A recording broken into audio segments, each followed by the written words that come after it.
ச்சே, தொப்பை வர பெருசா போட்டுருச்சு. வெளியே சாப்பிட்றத முதல்ல ஸ்டாப் பண்ணணும். எல்லாம் இவனால. இவனும் என் கூட தான் சாப்பிட்றான். இவன் மட்டும் எப்படி ஒல்லியா இருக்கான்? எனக்கு மேல அதிகமாகவும் இவன் தான் சாப்பிடுவான். ஒருவேளை இவன் என்கிட்ட சொல்லாம ஜிம்முக்கு போறானோ? சேச்சே, காசுலாம் செலவு பண்ணி ஜிம்முக்கு இவன் போக மாட்டான். இவன் ஓசியில கொடுத்தாதான் வாயை திறந்தே சாப்பிடுவான். ப்ரோ, இன்னைக்கு எங்கேயும் நம்ம சாப்பிட போல. அது எப்படி உனக்கு தெரிஞ்சது? நீ வாயை திறந்தாலே திங்கிறத பத்தி மட்டும் தான் நான் பேசுவேன். இன்னையில இருந்து நான் டயட். நான் டயட்ல இருக்கும்போது நீ நல்லா சாப்பிட ஆரம்பிச்சியாடா? கொஞ்சம் காசு வந்தது, அதான். நான் 2 சிக்கன் ரோல்ண்ணா. டயட்ரா?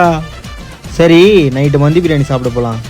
நான் டயட்ல இருக்கும்போது தான் உனக்கு அது சாப்பிடணும் இது சாப்பிடணும் எல்லாம் சாப்பிடணும். என்கிட்ட காசு இருக்கும்போது உன்னையா டயட்ல இருக்க சொன்னா? கஷ்டப்பட்டு டயட்லாம் இருந்ததுக்கு அப்புறம் அடுத்த மாசம் நான் செத்து போயிட்டா அச்சோச்சோ, அப்ப டயட்டே வேஸ்டா? என்ன எங்க எருமை மாடு கத்துது? இவனா?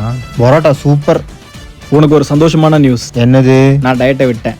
கங்க்ராச்சுலேஷன். ஈவினிங் நானும் மந்தி பிரியாணி சாப்பிட வரேன். ஐயோ, இப்பதான் அந்த காசுல வீட்டுக்கு பிரியாணி வாங்கி கொடுத்தேன். ஏண்டா, நான் டயட்ல இருக்கும்போது எனக்கு அது வாங்கி தரேன் இது வாங்கி தரேன், டயட் இல்லைன்னா காசு இல்லை. சேலட் இருக்கு, சாப்பிட்றியா? அதான் பிரியாணி கூட தருவாங்களே. அதையும் பசஞ்சு நீயே சாப்பிட வேண்டியதானே?